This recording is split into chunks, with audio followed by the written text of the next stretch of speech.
Magandang araw mga kaibigan. Bigyan natin ng opinion, reaction ngayon, itong post ang balita ngayon. Title, sila ang naglagay ng insertion, sila rin ang mag-imbestiga.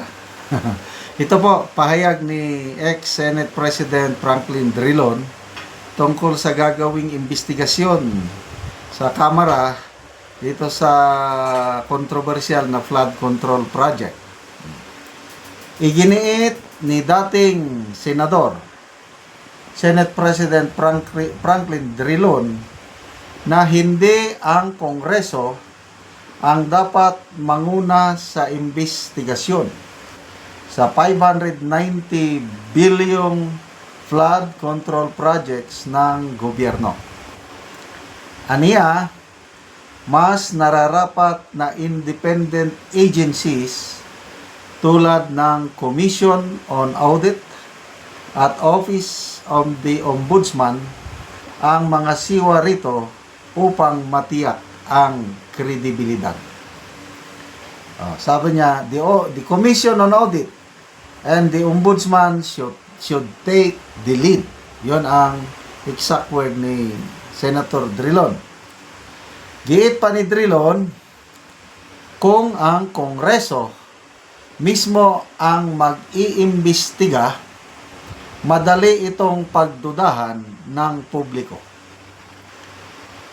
Without casting aspersion, ang hirap niyan, hindi paniniwalaan ng taong bayan ang resulta ng kanilang investigasyon dahil sila rin. Di ba? Sila yung nagsingit eh.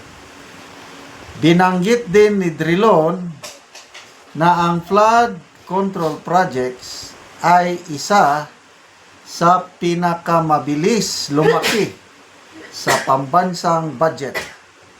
Mula 64.2 billion noong 2016 sa ilalim ng Aquino administration, umakyat ito sa halos 590 billion para lamang sa 2024 at 2025. Dagdag pa rito, kanyang kwestiyon ang pagkakaloob ng bilyong kontrata sa mga kumpanyang may kapital na 250,000 lamang na mistulang imposible.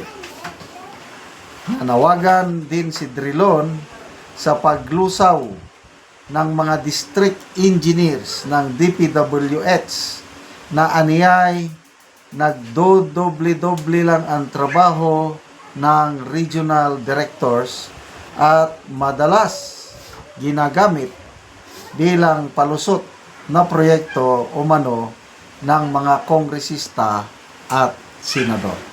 Okay. So, anong masasabi nyo dito sa pahayag ni Senator Drilon?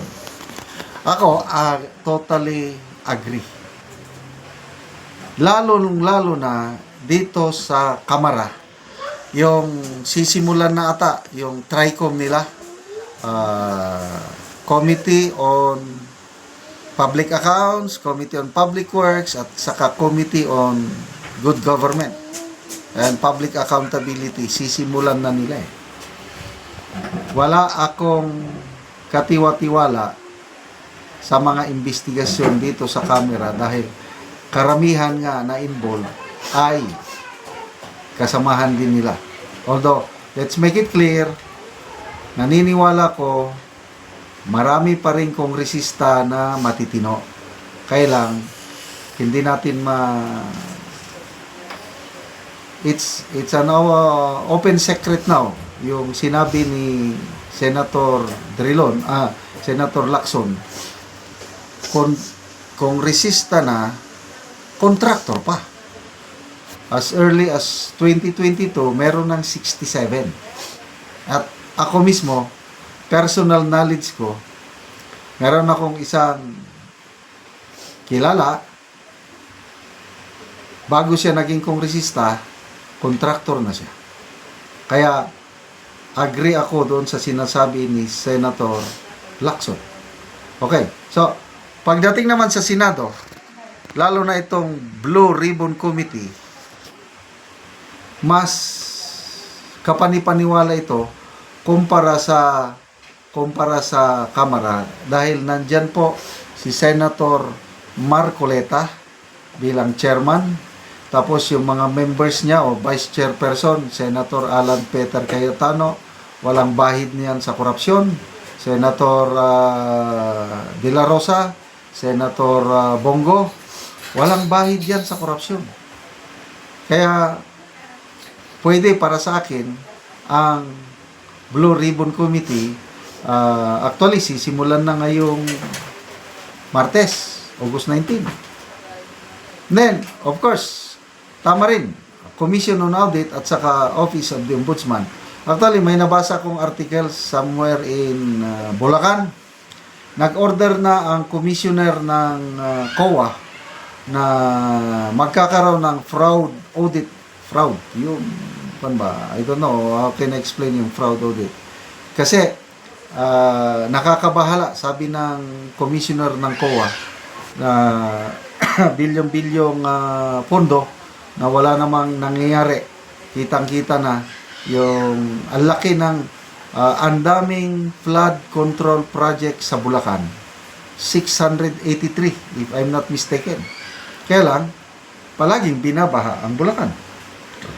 Mismo ang governor ng Bulacan, Governor Fernando, nagsabi na nagulat siya sa pahaya o revelasyon, siniwalat ni PBBM na yung top 10 provinces with flood control projects, nangunguna ang Bulacan at walang kalam-alam ang governor.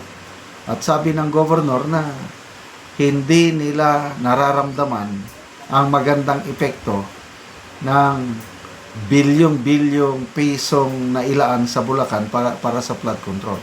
Ganon din sa Misamis Oriental, galit na galit si Governor Bons Dolor na nagbisita sa mga flood control projects doon.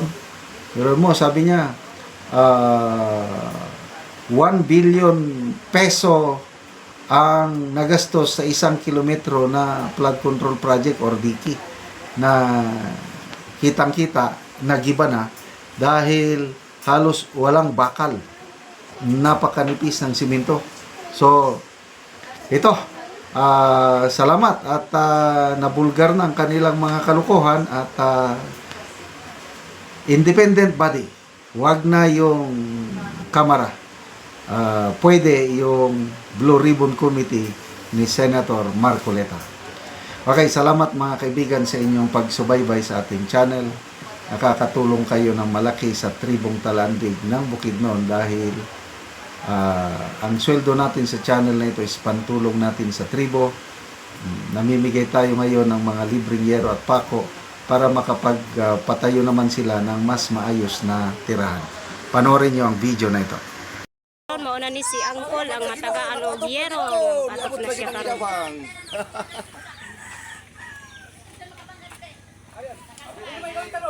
Ayo.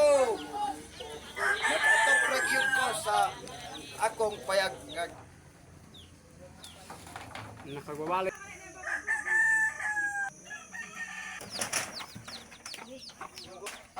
So nagtinabanga sila og pagtaod sa yero kay kani managsuon lang o nakipagpuyo lang sila sa ilang mga ginikanan do sa nagtinabanga sila sa pag-atop sa ilang balay.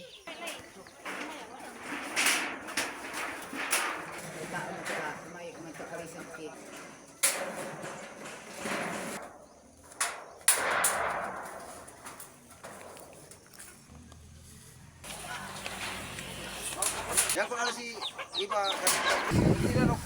Kasapan ba? Kom, isan ka sunod ko na. Salamat. Humana sa balay. So makita gani mo nga na humana. Sa balay. Katuktukon lang baba.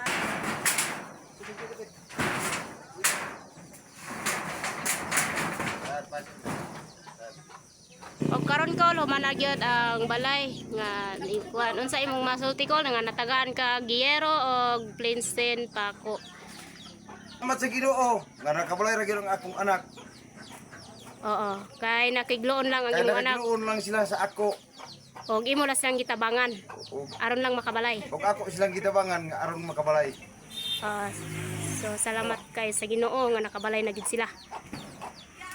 So dako kayo ang pagpasalamat ni Angkol nga nakabalay na ang iyang anak aron dili na makaluon. So salamat.